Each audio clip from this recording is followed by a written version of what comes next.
Tuhan kami Yesus Kristus, kami bersyukur kepada-Mu Tuhan, kami boleh beribadah pada hari ini, memuji, memuliakan, menyembah Tuhan di dalam roh dan kebenaran. Kami percaya sesungguhnya Engkau yang kudus yang bersemayam di atas puji-pujian bangsa Israel. Demikianlah Engkau bersemayam di atas puji-pujian kami pada siang hari ini. Dan kami mau mendengarkan kebenaran firman-Mu Tuhan. Kami memohon kepada-Mu, urapi kami semuanya.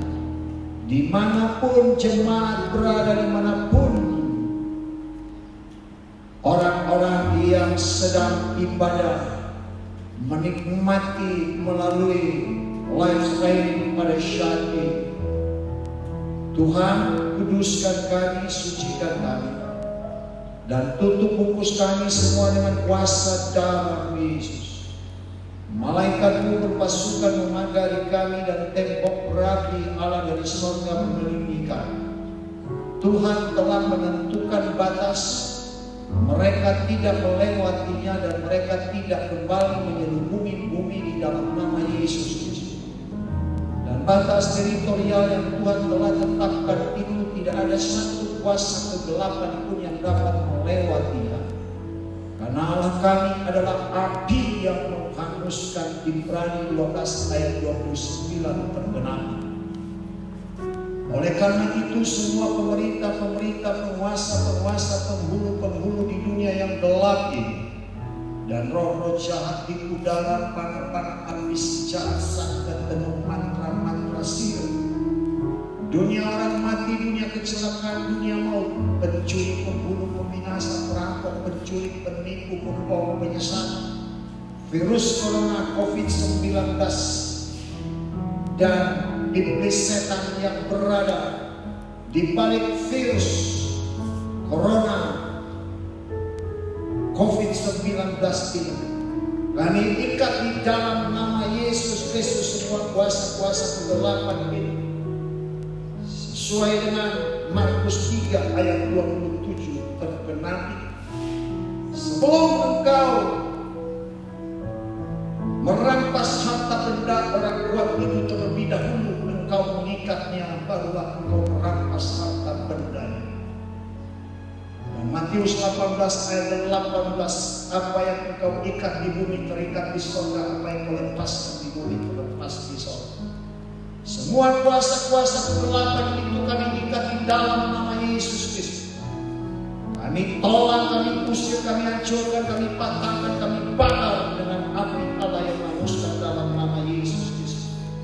Dan mereka menjadi abu dan kami taklukkan di bawah kaki Kristus Yesus, dan kami putahkan mata mereka dengan pedang roh yaitu firman Allah. Dan kami putus tanggalkan semua komunikasi roh jahat itu di dalam nama Yesus Kristus. Dan Roh Kudus leluasa berkarya di dalam ibadah kali ini. Kami siap mendengarkan firman-Mu, dan semua roh-roh jahat, roh bosan, roh kritik, roh ngantuk, kami ikat dalam nama Yesus Kristus, dan kami tolak, kami usir, kami hancurkan di dalam nama Yesus Kristus. Dan kami siap mendengarkan firman-Mu. Di dalam nama Yesus kami berdoa bersama-sama berkata amin. Bagi jemaat-jemaat yang menonton dimanapun pada saat ini, silakan duduk dan selamat siang, selamat hari Minggu, selamat beribadah. Kita menikmati firman Allah pada saat ini. Kita adalah pengikut-pengikut Kristus. Apakah saudara orang Kristen? Yes. Baik, marilah kita buka Alkitab kita di dalam Matius 3 ayat yang ke-13 sampai dengan ayat yang ke-17. Matius 3 ayat yang ke-13 sampai dengan 17. Mari kita bersama-sama membacanya.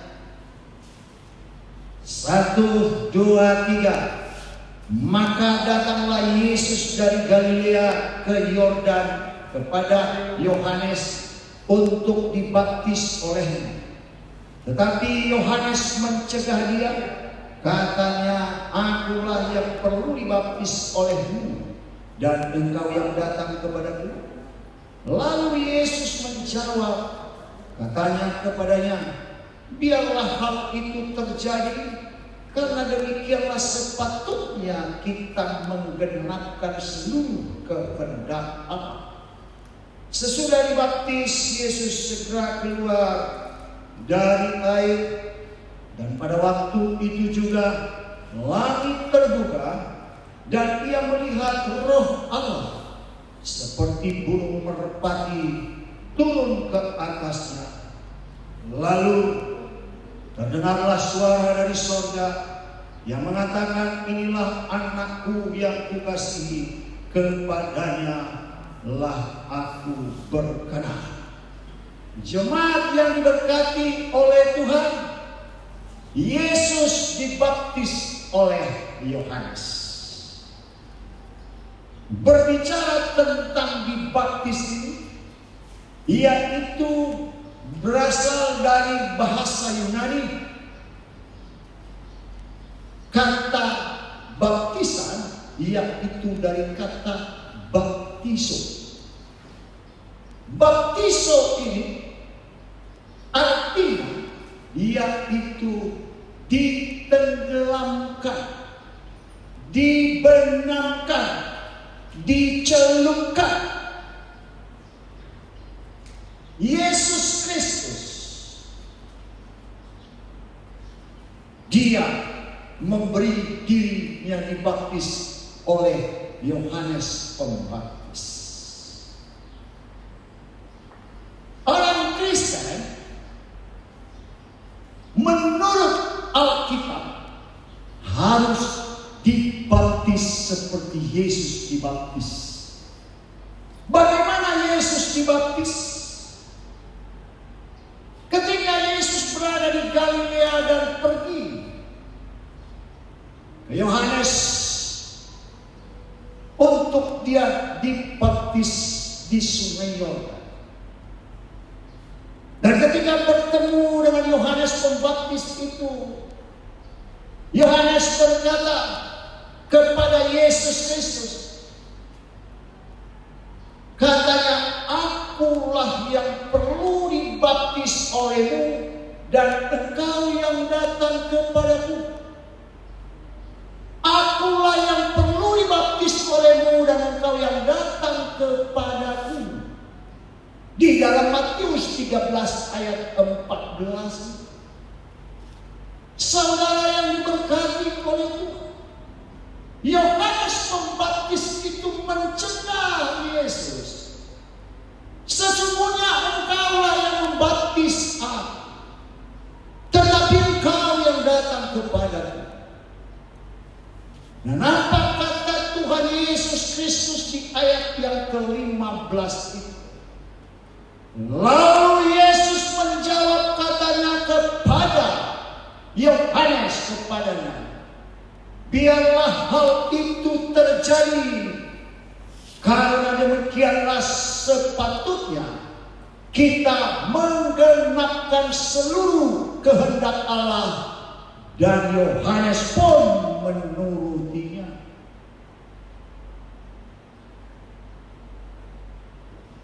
Biarlah hal itu terjadi, kata Tuhan kita Yesus Kristus, karena demikianlah sepatutnya menggenapkan kehendak Allah. Jadi baptisan selam dan baptis yang dilakukan oleh Tuhan kita Yesus Kristus adalah perintah Allah, bukan perintah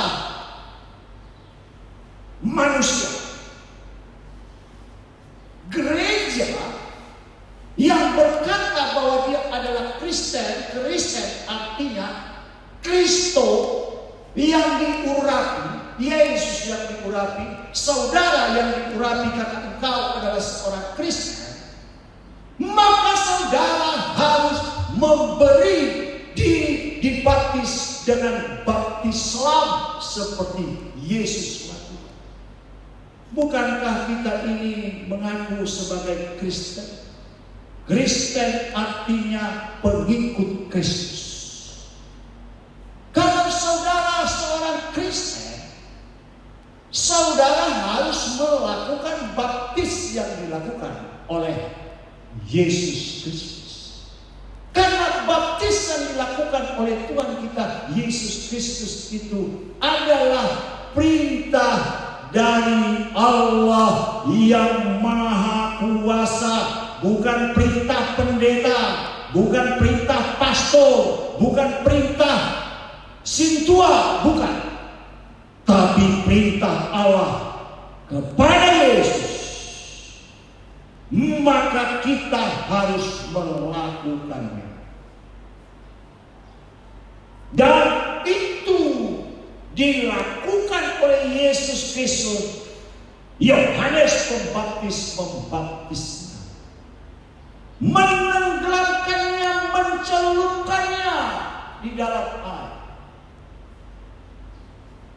Dan ayat yang ke-16 dari Matius 3 ayat yang ke-16 itu berkata, sesudah dibaptis Yesus segera keluar dari dalam air dan langit terbuka dan Roh Kudus turun atas dia. Dan dikatakan Roh Kudus turun atas dia. Dan suara dari sorga ayat yang ke-17 itu, inilah anakku yang kukasihi, kepadanya aku berkenan. Jadi ketika Yesus keluar dari dalam air, berarti Yesus sudah masuk dalam air. Setelah dia dibaptis, maka dia keluar dari dalam air. Inilah yang disebut baptiso, baptisan, dicelupkan, ditenggelamkan di dalam air.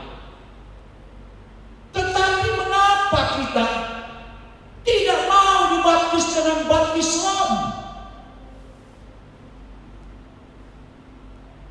Inilah cara iblis untuk menggagalkan keselamatan buat orang-orang Kristen. Saya mau memberitakan ini karena memang Tuhan Yesus telah berfirman kepada kita sesuai dengan amanat agungnya, yaitu dari Matius 28 ayat 18 sampai 20, bukan ayat 19 sampai 20 saja, tapi mulai dari ayat 18. Yesus mendekati murid-muridnya, Yesus mendekati mereka dan berkata kepadaku telah diberikan kuasa di sorga dan di bumi. Karena itu pergilah, jadikan bangsa menjadi muridku. Baptislah mereka di dalam nama Allah Bapa, Anak dan Roh Kudus. Dan ajarlah mereka melakukan segala apa yang telah kuperintahkan kepadamu. Dan ketahui aku senantiasa menyertai engkau hingga akhir zaman. Kembali kepada Matius 3 ayat yang ke-16. Langit terbuka. Dia melihat Roh Kudus turun berupa burung merpati. Ketika Yesus dibaptis, lalu ia dipenuhi oleh Roh Kudus. Makanya Yesus berfirman, Roh Kudus turun atas Yesus, dikatakan di dalam kitab Lukas 4 ayat yang ke-18 dan 19.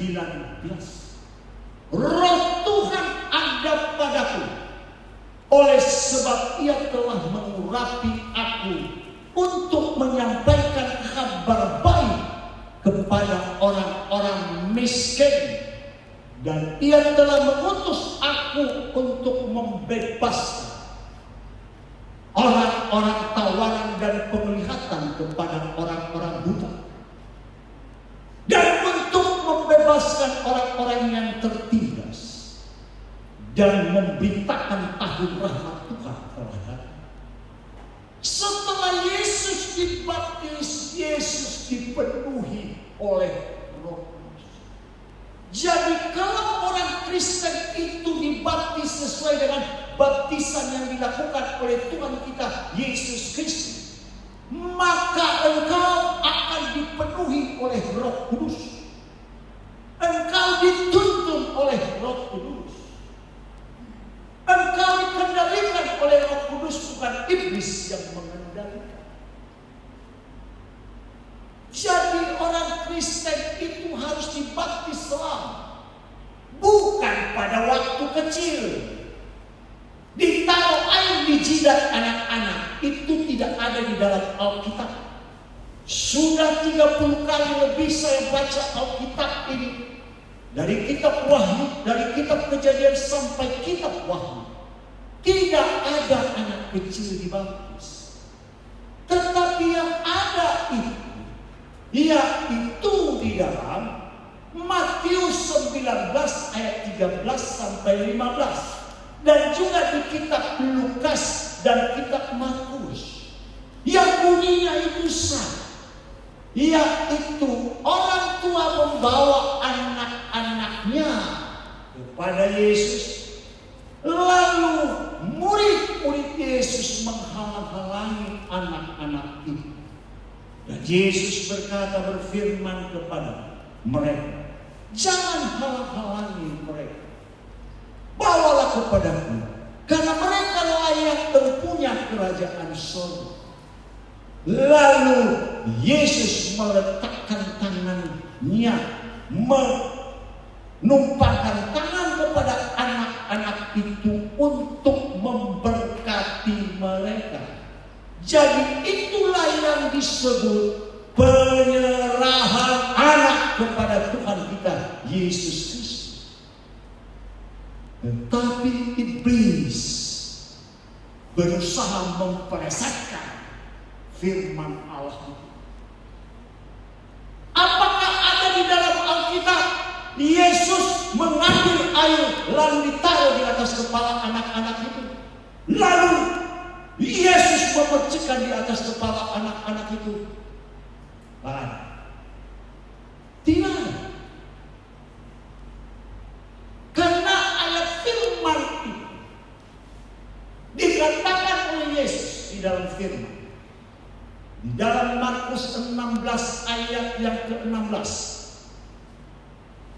Siapa yang percaya dan dibaptis akan diselamatkan, tetapi siapa yang tidak percaya akan dihukum.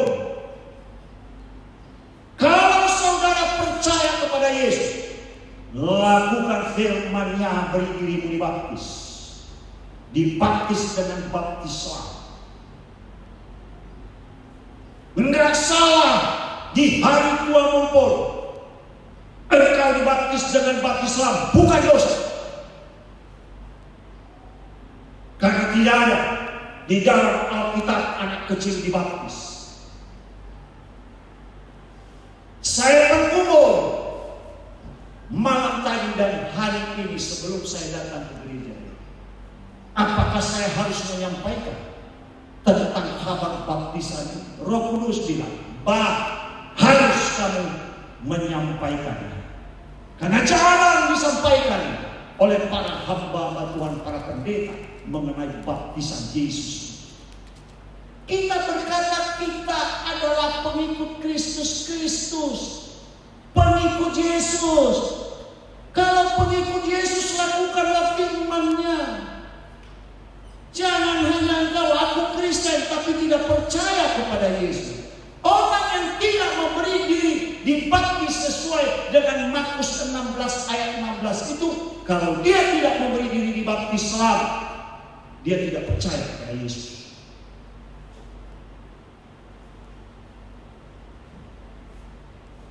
Siapa yang percaya dan dibaptis akan diselamatkan. Kalau akan diselamatkan itu, kira-kira kemana dia diselamatkan? Berarti Yesus membawa saudara yang dibaptis dengan selamat ke surga. Tetapi kalau engkau tidak memberi diri dibaptis, berarti engkau tidak percaya kepada Yesus. Siapa yang percaya dan memberi diri dibaptis akan diselamatkan, dan siapa yang tidak percaya, jangankan dia dibaptis, percaya aja tidak, maka dikatakan dia dihukum. Kira-kira kalau dihukum itu kemana? Pasti ke neraka. Tinggal saudara memilih, mau ke surga atau mau ke neraka. Mau ditolak atau dikatakan, ayo masuklah di dalam kerajaanku yang telah kubentuk sejak dunia ini dibentuk. Saya memilih, masuklah di dalam kerajaanku yang telah saya bentuk sejak dunia ini dibentuk. Iblis sedang gencar-gencarnya untuk menyesatkan orang Kristen supaya tidak memberi diri dibaptis dengan baptis selamat. Masuk di dalam gereja. Saudara pikir iblis tidak masuk di dalam gereja? Masuk ya. Bagaimana anak-anak Tuhan datang kepada Allah, kepada Tuhan untuk menyembah Tuhan? Datang juga lah iblis menyamar sebagai malaikat terbang, serigala berbulu domba. Ayub mempersembahkan persembahan. Iblis ada di situ. Lalu Allah mengatakan kepada iblis, hai iblis, apakah engkau mengenal hamba-Ku yang benar, yang saleh, yang tidak membuat kejahatan itu? Iblis datang. Begitu juga pada hari-hari ini iblis datang dalam gereja. Udahlah, enggak usah kamu dibaptis, karena kamu udah dibaptis waktu kecil. Tidak ada baptisan anak kecil. Saudara yang diberkati, dan dikatakan di ayat yang ke-18 Matius ayat 17. Dan lalu terdengarlah suara yang mengatakan dari surga, inilah anakku yang kukasihi, kepadanya aku berkenan. Kalau saudara mau memberi diri dibaptis, maka Tuhan akan menyatakan, inilah anakku yang kukasihi, kepadanya aku berkenan. Artinya Tuhan berkenan kepadamu buat orang-orang yang telah dibaptis dengan baptis selamat. Ada seorang pendeta berkata kepadaku, kami tidak melakukan itu, baptisan seperti yang dilakukan oleh Tuhan Yesus. Karena Yohanes Pembaptis telah mati, dan sungai Yordan jauh membutuhkan dia. Bukan soal tempat dan siapa yang membaptis, tetapi yang penting apakah engkau melakukan baptisan seperti yang dilakukan oleh Yesus. Apakah engkau menuruti perintah Allah atau tidak?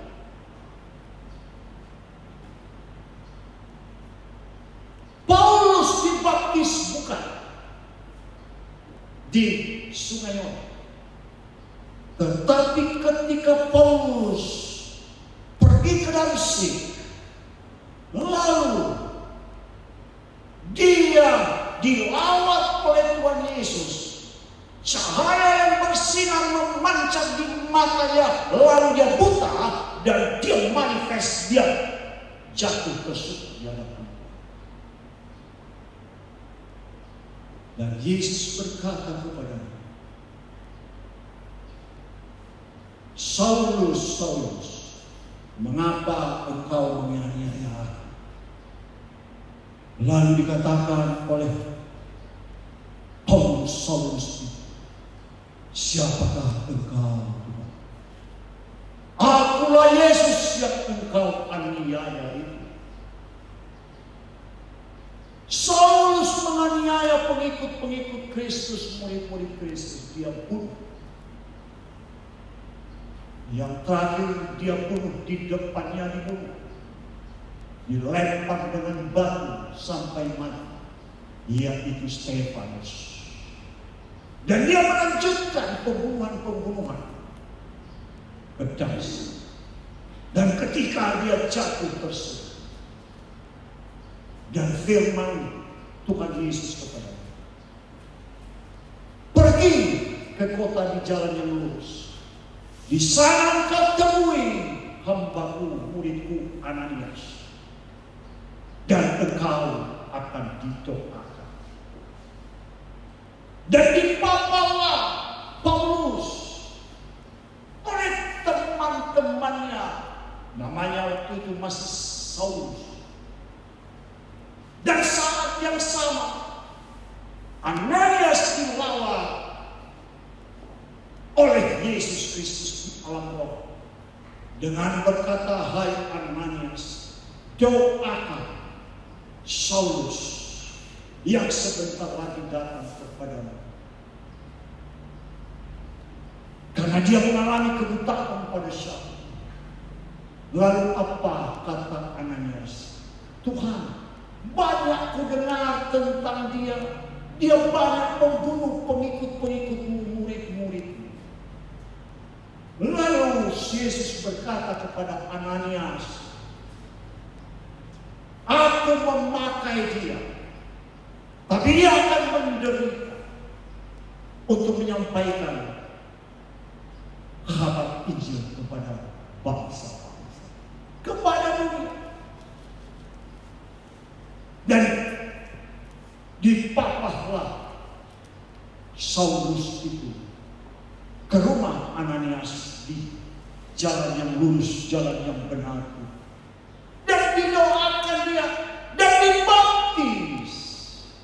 Jadi bukan di Sungai Yordan dibaptis dia, tapi di perjalanan menuju Damsyik oleh Ananias. Jadi jangan engkau berdalih siapapun bahwa Yohanes Pembaptis sudah mati dan jauh Sungai Yordan. Di mana ada air? Ketika sida-sida Ethiopia bertemulah dengan Elia, dan sida-sida Ethiopia ini sedang membaca kitab. Dan ketika dia baca, ditanya oleh Elia kepadanya, apakah engkau mengerti apa yang kau baca? Lalu dikatakan oleh sida-sida ini, bagaimana aku mengerti kalau tidak ada yang menjelaskan kepadaku? Lalu Elia menjelaskan kepadanya tentang baptisan itu. Dan pada waktu itu ada air di situ. Dan mereka berhenti. Dan sida-sida itu berkata, kenapa engkau tidak baptis? Aku ada air di situ. Lalu disampaikan kepadanya lagi. Maaf, bukan Filipus, tapi bukan Elia, tapi Filipus. Maaf, Filipus. Dan Filipus berkata kepadanya, apakah engkau percaya kepada Yesus? Kalau engkau percaya kepada Yesus, beri dirimu dibaptis. Dan saat itu juga dia memberi dirinya dibaptis. Jadi bukan Elia, mohon maaf, Filipus. Ketika mereka menuju Kaisarea, jadi dia dibaptis oleh Filipus, yang dibaptis adalah sida-sida Ethiopia itu dalam perjalanan menuju Kaisarea. Bapak Ibu yang dikasihi oleh Tuhan, jangan ditipu oleh iblis. Dimanapun saudara bisa dibaptislah, dan siapapun hamba Tuhan pendetanya bisa. Kita harus ikuti itu. Jadi saudara yang dikasihi oleh Tuhan, melalui baptisan di depan umum, Kristus menyerahkan hidupnya kepada Allah dan menyerahkan kerajaannya kepada Allah untuk menggenapi kehendak Allah kepada Kristus Yesus. Melalui baptisan selam inilah, maka Yesus menempatkan dirinya setara dengan orang berdosa, tetapi dia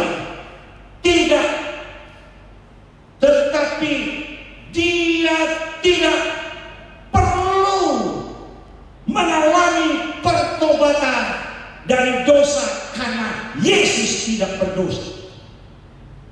Sesuai dengan firman-Nya yang berkata, dia tidak mengenal dosa, telah dibuatnya menjadi dosa karena kita, supaya dalam dia kita dibenarkan Allah.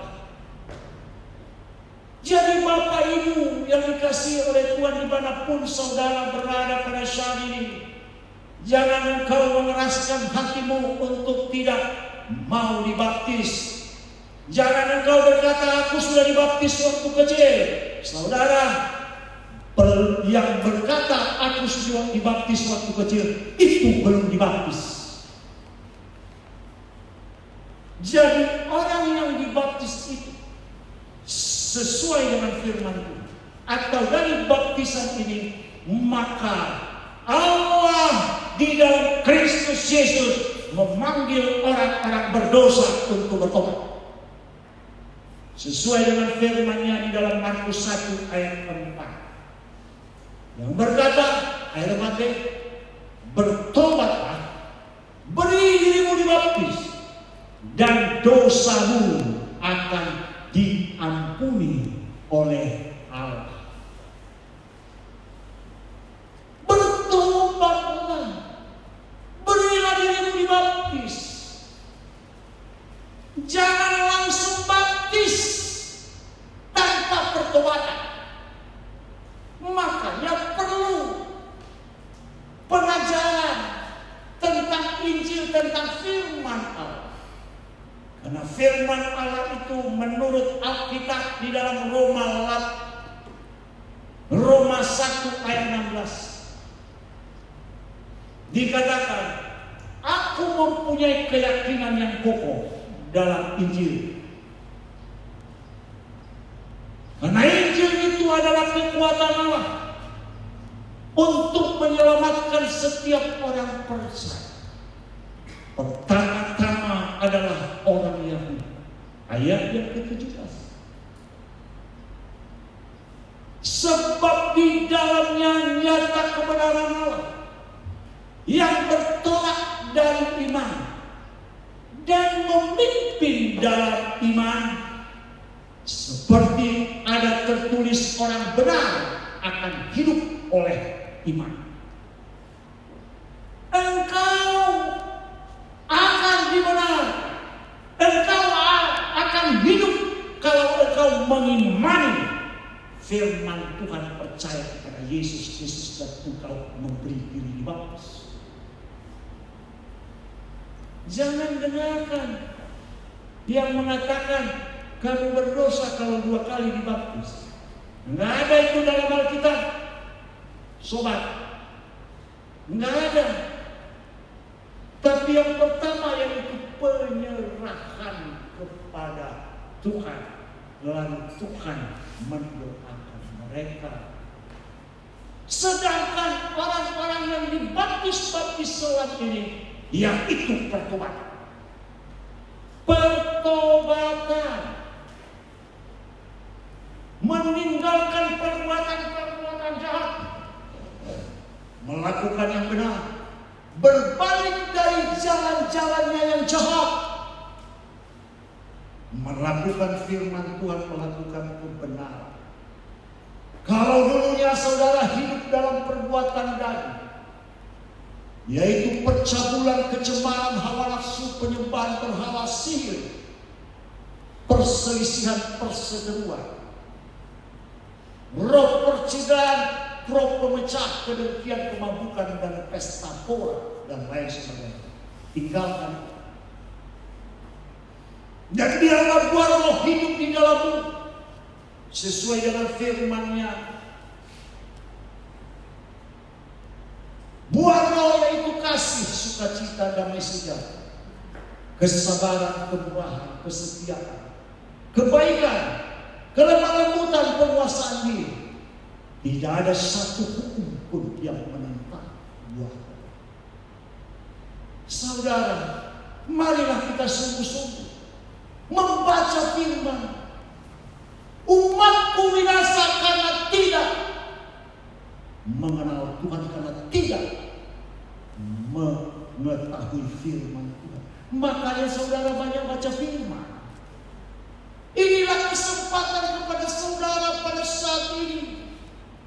Dengan adanya COVID-19 ini, kita semua stay at home. When you are staying at home, read the Bible. Read the Word of God. Baca firman Allah. Bukan selidik. Bukan merenung. Kalau merenung firman gak apa-apa. Sesuai dengan firman Tuhan. Yang kesukaannya adalah Taurat Tuhan. Dan merenungkan Taurat itu siang dan malam. Ia bagikan pohon yang ditanam di tepi aliran air, menghasilkan buahnya, dan buah dan daunnya tidak pernah layu. Kalau engkau merenungkan firman Tuhan, membaca firman Tuhan di saat COVID-19 ini, haleluya, puji Tuhan, sehingga menambah imanmu kepada Tuhan, menambah perbendaharaanmu untuk memberitakan firman Tuhan, firman kebenaran itu. Inilah anakku yang kukasihi, kepadanya aku berkenan. Hanya kepada orang yang memberi diri dibaptis dengan baptislam Allah berkenan. Mengapa? Alkitab berkata bukan semuanya orang yang berseru kepada Tuhan akan masuk kerajaan surga. Tapi orang yang melakukan kehendak Bapakku di surga yang akan masuk surga. Dan Yesus berkata pada waktu itu nanti, pada hari terakhir, orang berseru Tuhan, Tuhan, bukankah kami bernubuat demi nama-Mu? Menyembuhkan penyakit demi nama-Mu, mengusir setan dalam nama-Mu, melakukan mukjizat-mukjizat demi nama-Mu. Dan Yesus berkata, aku tidak mengenal engkau si pembuat kejahatan. Enyahlah engkau. Kalau kita berkata kepada Tuhan, aku percaya, tetapi engkau tidak memberi dirimu dibaptis, itu namanya jahat.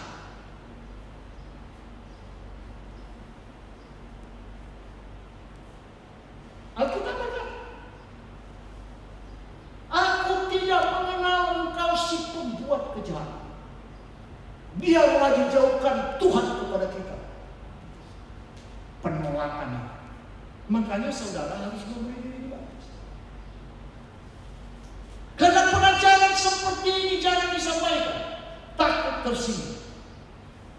Nanti takut mereka tersinggung. Apakah engkau menjaga ketersinggungan manusia atau lebih menjaga ketersinggungan Tuhan? Kalau Tuhan tersinggung, masih neraka. Kalau manusia tersinggung, paling kamu tidak diomongin. Tapi kalau Tuhan tersinggung, penyahlah engkau sebuah kejahatan. Engkaulah penjahat engkau yang tidak mau memberi diri dibaptis. Saudara yang diberkati oleh Tuhan, ini perlu kita lakukan. Kalau kita melakukan Matius 3 ayat yang ke-13 sampai dengan 17 ini, maka barulah kita menerima kuasa dari Tuhan. Kuasa apa? Dikatakan di dalam Markus 16 ayat 16 tadi, siapa yang percaya dan dibaptis akan diselamatkan. Tapi siapa yang tidak percaya akan dihukum.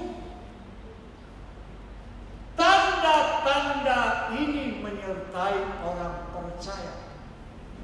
Jadi orang percaya memberi diri dibaptis, dan tanda-tandanya apa? Di ayat yang 17, Markus 16 ayat 17 dan 18. Tanda-tanda ini menyertai orang percaya. Mereka mengusir setan-setan demi namaku, demi nama Yesus.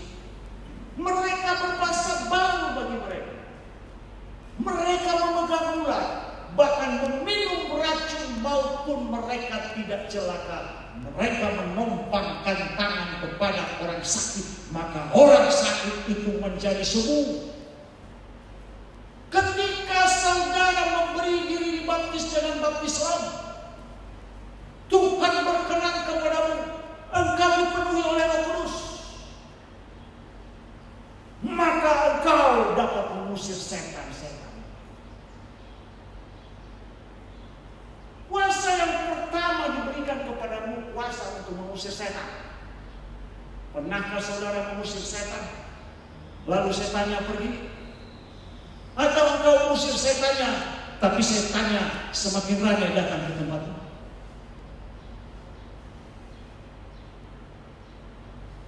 Suatu waktu saya melayani di malam hari, seorang wanita sudah 24 jam dilayani, bergantian hamba Tuhan. Akhirnya saya dipanggil.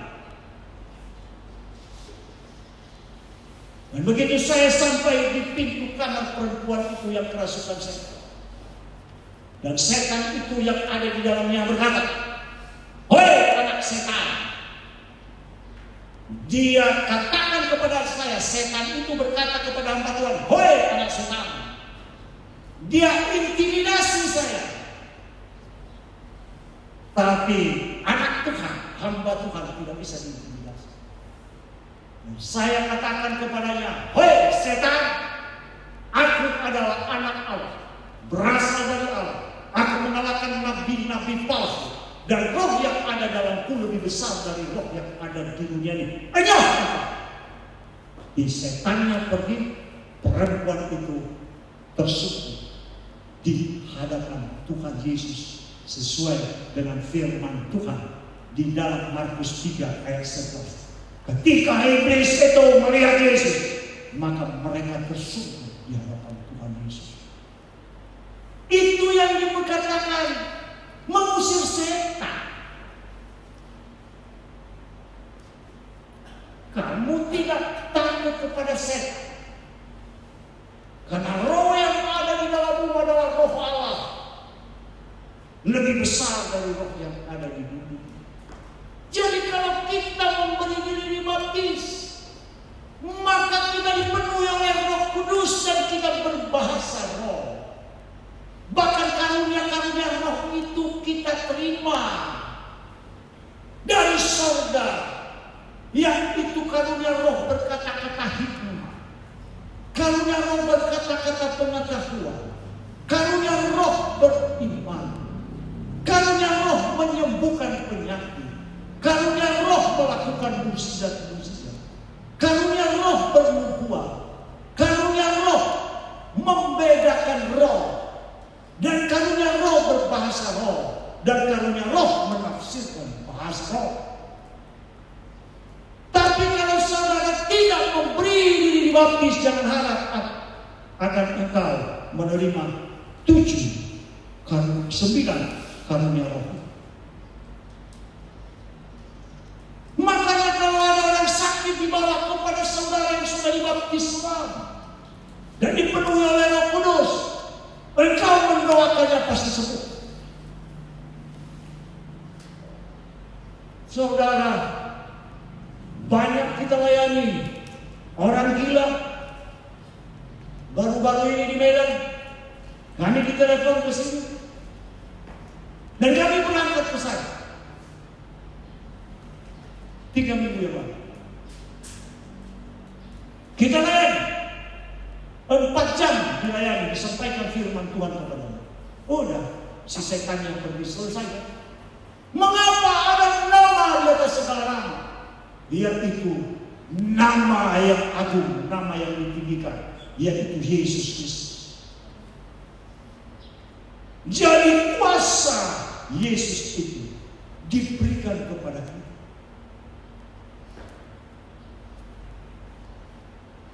Lalu dikatakan di situ, tanda-tanda ini menyertai orang percaya.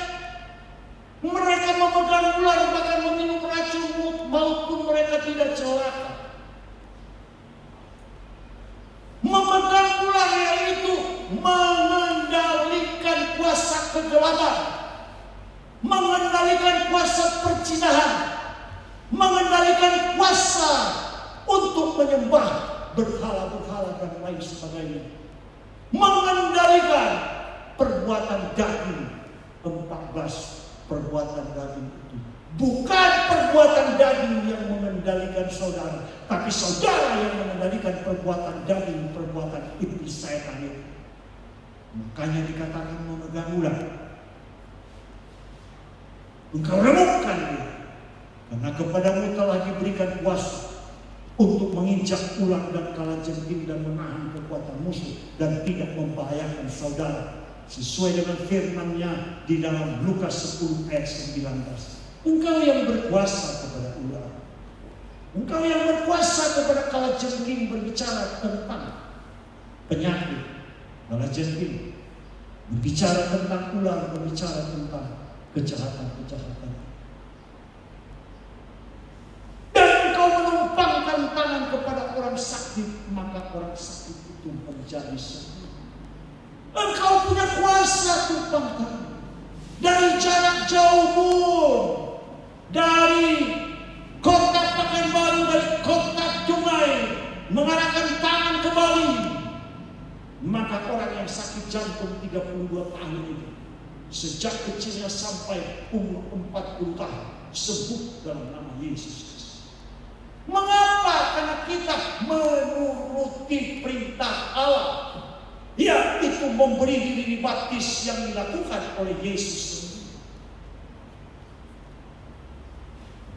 Bapak Ibu yang dikasihi oleh Tuhan, makanya Yesus berkata di dalam Matius 28 ayat yang ke 17, 18, 19, 20, Yesus mendekati murid-muridnya dan berkata, kepadaku telah diberikan kuasa di sorga dan di bumi. Kepada Yesus diberi kuasa di sorga dan di bumi. Dan kuasa itu diberikan kepada kita. Yang katanya tadi tanda-tanda ini menyertai orang percaya. Mereka mengusir setan-setan demi namaku, demi nama Yesus. Mereka berbahasa baru bagi mereka. Mereka memegang ular, bahkan meminum racun maut pun mereka tidak celaka. Mereka menumpangkan tangan kepada orang sakit, maka orang sakit itu. Jadi itulah kuasa yang diberikan oleh Tuhan kepada kita. Bahkan bukan hanya kuasa itu saja, bahkan membangkitkan orang mati. Sesuai dengan firman-Nya di dalam Matius 10 ayat yang ke 1 dan ke-8. Ayat 1, Yesus memanggil murid-muridnya, memberi kuasa kepada mereka untuk melenyapkan penyakit dan kelemahan tubuh. Dan ayat yang ke-7 itu, beritakan kerajaan Allah sudah dekat, beritakan firman Tuhan. Dan ayat yang ke-8 itu, sembuhkanlah orang sakit, bangkitkanlah orang mati, tahirkanlah yang sakit kusta, usirlah setan-setan. Jadi saudara diberikan kuasa kepada kita untuk membangkitkan orang. Tapi itu masih belum terjadi di gereja ini. Tapi yang lain sudah terjadi. Bapak Ibu yang dikasihi oleh Tuhan, kalau engkau mengatakan bahwa aku adalah seorang Kristen, beri dirimu dibaptis.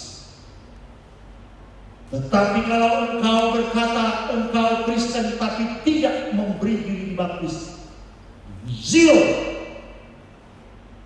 big zero. Saya berani mengatakan karena firman. Yang terakhir, nanti kita akan sambung lagi tentang baptisan ini. Sambungannya pada jam 5 sore ibadah yang kedua. Tetapi yang terakhir tentang baptisan ini di dalam Kisah Rasul 22 ayat yang ke-16. Mengapa kamu ragu-ragu? Dan sekarang mengapa kamu masih ragu-ragu? Bangunlah, berilah dirimu dibaptis, dan dosa-dosamu disucikan, sambil berseru kepada nama Tuhan. Artinya, jangan keraskan hatimu untuk tidak mau memberi diri dibaptis dengan baptisan. Kalau kau mengeraskan hatimu, maka engkau tidak akan diselamatkan. Tuhan akan berkata, "Penyahlah engkau si pembuat kejahatan, aku tidak mengenal engkau." Jemaat yang diberkati oleh Tuhan, lakukanlah firman. Di dalam kitab Ibrani 3 kali dikatakan di situ. Dikatakan ketika engkau mendengar firman Allah, janganlah engkau mengeraskan hatimu dalam kegeraman. 3 kali diulangi di kitab Ibrani. Artinya ketika engkau mendengar firman Tuhan tentang baptisan ini, jangan kau dongkol, jangan kau marah dengan berkata, aku sudah dibaptis, saya mau dibaptis lagi, itu dosa. No. Jangan engkau marah, tetapi bukalah hatimu. Ku buka hati untuk jamahanmu, berserah penuh di hadirat. Kau ambil alih seluruh hidupku, di altarmu menyembahmu.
Kami telah mendengarkan kebenaran firman-Mu pada siang hari ini tentang baptisan selatu yang Tuhan Yesus lakukan sendiri untuk menggenapi perintah Allah, bukan perintah manusia, tapi perintah Allah Maha Pengasih, Maha Pencipta.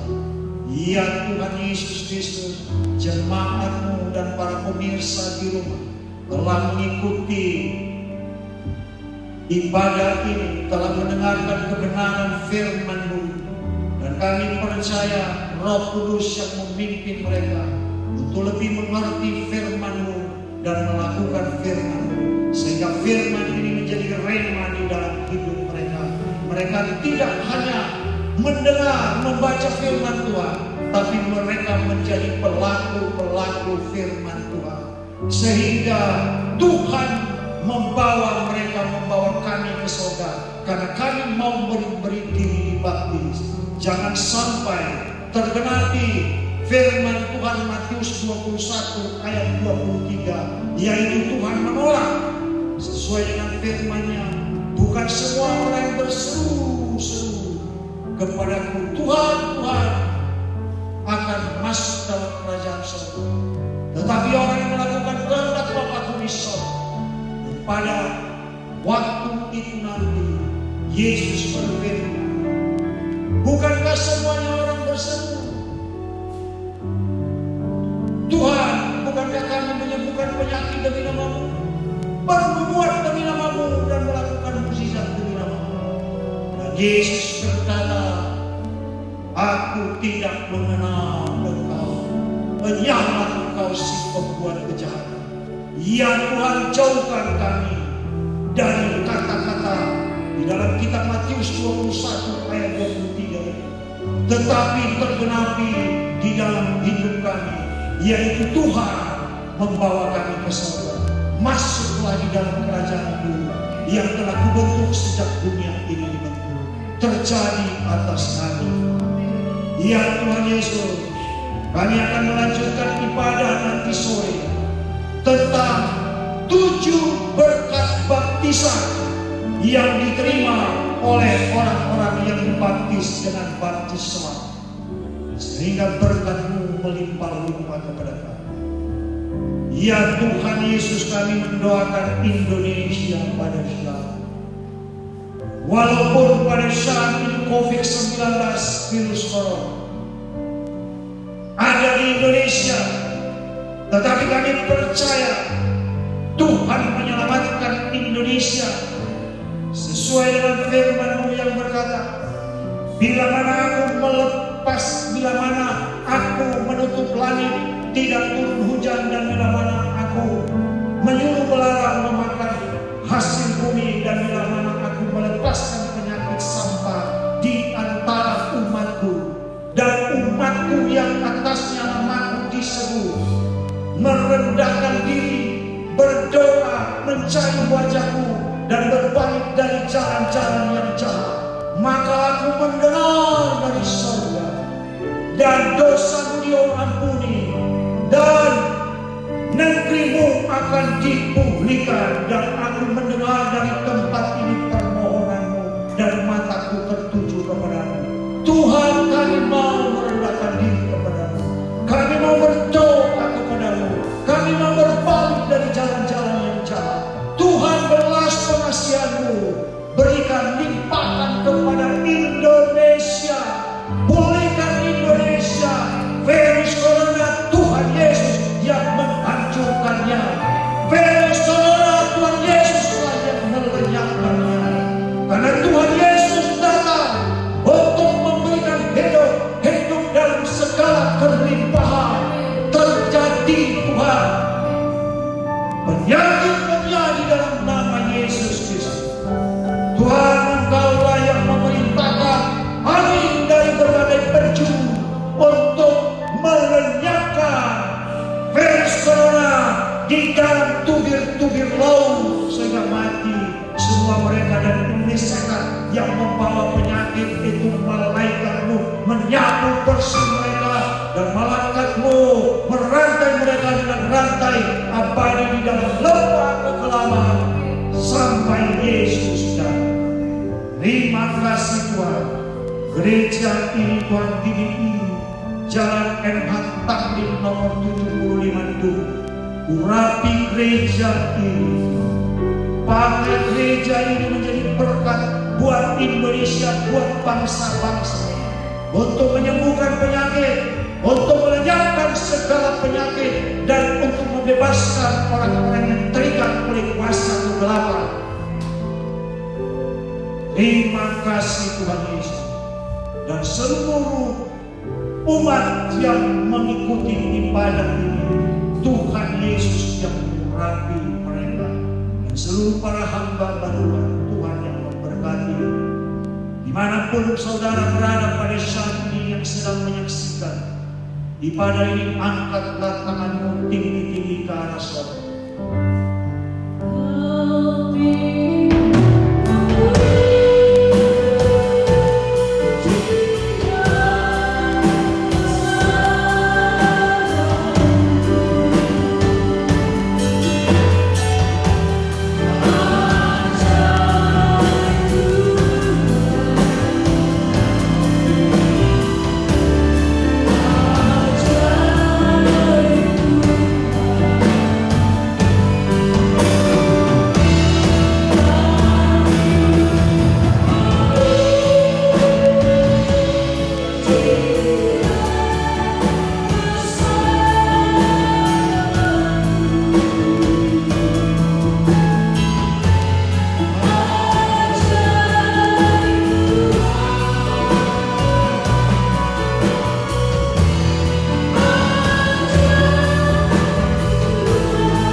Berkat kasih damai sejahtera yang berlimpah-limpah dari Allah Bapa dan dari Tuhan Yesus Kristus, serta persekutuan yang manis dan Roh Kudus menyertai saudara dari sekarang sampai Yesus datang untuk yang kedua kalinya, bahkan sampai selama-lamanya.